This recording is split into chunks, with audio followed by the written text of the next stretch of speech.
Informatics. तो पिछले lecture में हमने 10th क्लास का जो फर्स्ट चैप्टर है रासायनिक समीकरण और मतलब केमिकल रिएक्शन के बारे में देखा था। तो हमने कहाँ तक देख लिया था? हमने देख लिया था कि रासायनिक समीकरण क्या होता है और रासायनिक समीकरण को दर्शाते कैसे हैं, एरो से दर्शाते हैं। और एरो किस तरफ होता है, मतलब एरो की जो टेल होती है वो होती है अभिकारक की तरफ, और जो हेड जो होता है वो होता है उत्पाद की तरफ। ठीक है। और रिएक्शन में क्या होता है कि अभिकारक है वो उत्पाद में कन्वर्ट होते हैं, मतलब अभिकारक है अपना एग्जिस्टेंस खो करके एक नई स्पीसीज बनाते हैं, है ना, एक नया पदार्थ बनाते हैं जिसे हम कहते हैं उत्पाद। अब है रासायनिक समीकरण लिखना। रासायनिक समीकरण को हम कैसे लिखते हैं तो आज हम ये देखेंगे। ठीक है। क्या रासायनिक समीकरण के निरूपण की इससे भी संक्षिप्त विधि है? मतलब जिस हमने समीकरण को कैसे बताया था, रासायनिक समीकरण को कोई भी केमिकल रिएक्शन हो रही है, कोई भी रासायनिक अभिक्रिया हो रही है, उसको हम एकदम सूक्ष्म से सूक्ष्म रूप में जो दर्शाते हैं उसे हम कहते हैं रासायनिक समीकरण, है ना, रासायनिक समीकरण में दर्शाते हैं। तो उसी रासायनिक समीकरण को हम और भी क्या छोटा करके बता सकते हैं।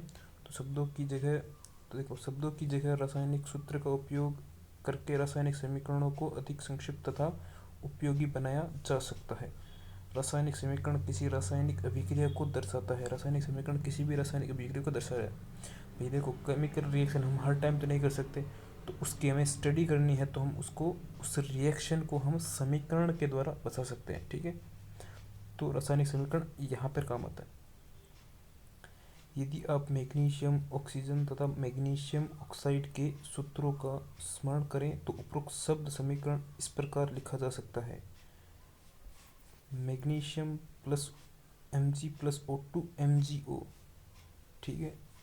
ये है मैग्नीशियम जो कि एक धातु है, ऑक्सीजन है वो गैस है, वो दोनों मिलकर के मैग्नीशियम ऑक्साइड है ये बनाते हैं। ठीक है। तो ये क्या हो गया, रासायनिक सूत्र हो गया। अब इस ये रासायनिक सूत्र किसको प्रदर्शित करता है? यह एक केमिकल रिएक्शन को प्रदर्शित करता है। ठीक है।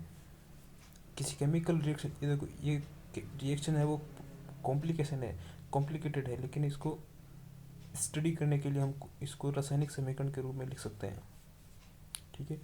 तीर के निशाने के दाई बाईं और बाईं और दाईं ओर के तत्वों के परमाणुओं की संख्या की गिनती कर उनकी तुलना करें। क्या दोनों ओर तत्वों के परमाणुओं की संख्या समान है?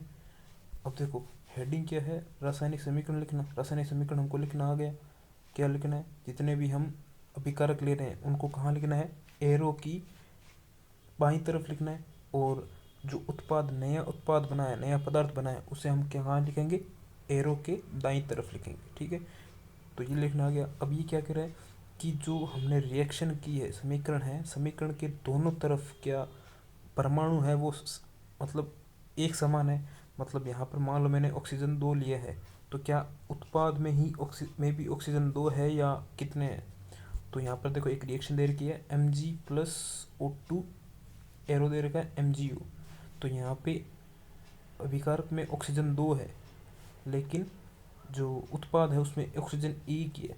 तो इस यह रासायनिक समीकरण है वो असंतुलित है, क्योंकि दोनों तरफ परमाणुओं की संख्या और परमाणुओं या अणुओं की संख्या है वो समान होनी चाहिए।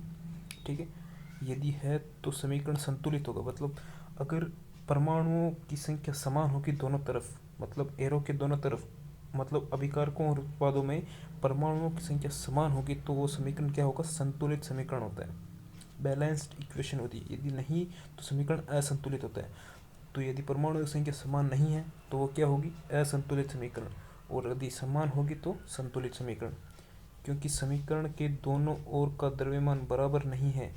समीकरण के दोनों ओर का द्रव्यमान भी बराबर नहीं है। भाई, परमाणुओं की संख्या बराबर नहीं होगी तो द्रव्यमान कैसे समान होगा? तो द्रव्यमान बराबर नहीं होगा। किसी भी क्रिया का ऐसा रासायनिक समीकरण ढांचा रासायनिक समीकरण कहलाता है। ठीक है। ये जो हमने बताया, किसी भी केमिकल रिएक्शन को हम एक समीकरण के द्वारा बताते हैं, उसे हम कहते हैं रासायनिक समीकरण। मतलब एक केमिकल रिएक्शन को हम अपने पेज पर लिखना है ना, तो हम केमिकल इक्वेशन के रूप में बताते हैं, रासायनिक समीकरण के रूप में बताते हैं। इस प्रकार समीकरण 1.2 मैग्नीशियम के वायु के जलने का ढांचा समीकरण है। ठीक है। एक क्या है? समीकरण है। मैग्नीशियम का ऑक्सीजन, मतलब मैग्नीशियम का वायु से में जलने का, मतलब मैग्नीशियम को जब हम वायु में रख देंगे, एयर में रख देंगे जहाँ पर ऑक्सीजन है, तो ऐसी रिएक्शन होगी, मैग्नीशियम ऑक्साइड बनेगा। मैग्नीशियम ऑक्साइड एक वो वाइट कलर का चूर्ण होता है, ठीक है। अब देख लो हमने क्या कहा था, हमने क्या पढ़ा कि संतुलित समीकरण और असंतुलित समीकरण क्या होती है। यदि एरो की तरफ, एरो के दोनों तरफ यदि परमाणुओं की संख्या समान है तो वो संतुलित होगी, वरना वो क्या होगी, असंतुलित होगी, ठीक है। तो संतुलित समीकरण, रासायनिक समीकरण का महत्व क्या है। संतुलित रासायनिक समीकरण का महत्व है भाई, एक रसायन केमिस्ट्री में एक रूल आता है, द्रव्यमान संरक्षण का नियम। ये नियम क्या कहता है कि अभिकारकों और उत्पादों का द्रव्यमान है वो कांस्टेंट रहता है, मतलब जितना अभिकारकों का द्रव्यमान है उतना उत्पाद का द्रव्यमान होना चाहिए। और ये कब होगा, जब हमारी जो समीकरण होगी वो क्या होगी, संतुलित होगी। तो हम पढ़ते हैं संतुलित रासायनिक समीकरण का महत्व क्या है। आपको द्रव्यमान के संरक्षण के नियम स्मरण होगा, जिसका आने वाली आपने नवी कक्षा में अध्ययन किया था। किसी भी रासायनिक अभिक्रिया में द्रव्यमान का न तो निर्माण होता है और न ही विनाश होता है। तो द्रव्यमान है वो हमेशा संरक्षित रहता है। हम द्रव्यमान को ना तो बना सकते हैं और ना ही उसे नष्ट कर सकते हैं, लेकिन द्रव्यमान को हम ऊर्जा में बदल सकते हैं, ठीक है। अर्थात किसी भी रासायनिक अभिक्रिया के उत्पाद तत्वों का कुल द्रव्यमान जो है वो अभिकारक तत्वों के कुल द्रव्यमान के बराबर होता है।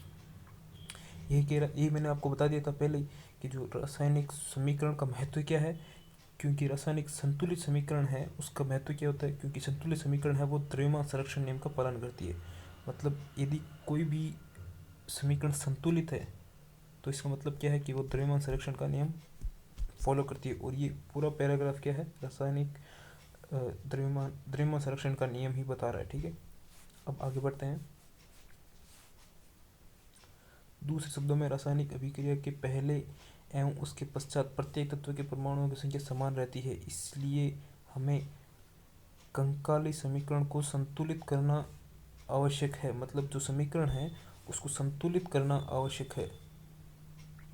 क्या रासायनिक समीकरण संतुलित है। आइए हम रासायनिक समीकरण को चरणबद्ध संतुलित करना सीखें। अब देखो, संतुलित मतलब रासायनिक समीकरण का संतुलन, आपको मतलब संतुलित समीकरण का महत्व आपको समझ में आ गया होगा, क्योंकि वो द्रव्यमान संरक्षण का नियम पालन करती है, ठीक है, संतुलित समीकरण जो होती है। और असंतुलित समीकरण है वो द्रव्यमान संरक्षण के नियम का पालन नहीं करती है। द्रव्यमान संरक्षण का नियम क्या है कि द्रव्यमान को न तो हम बना सकते हैं ना ही नष्ट कर सकते हैं, अर्थात अभिकारकों का जो द्रव्यमान होगा वही उत्पादों का उतना द्रव्यमान उत्पादों का होगा। और ये तभी होगा जब परमाणुओं की संख्या क्या होगी, समान होगी दोनों तरफ, एरो के दोनों तरफ, ठीक है। अब हम रासायनिक समीकरण को संतुलित कैसे करें वो हम सीखेंगे। क्रियाकलाप 1.3 के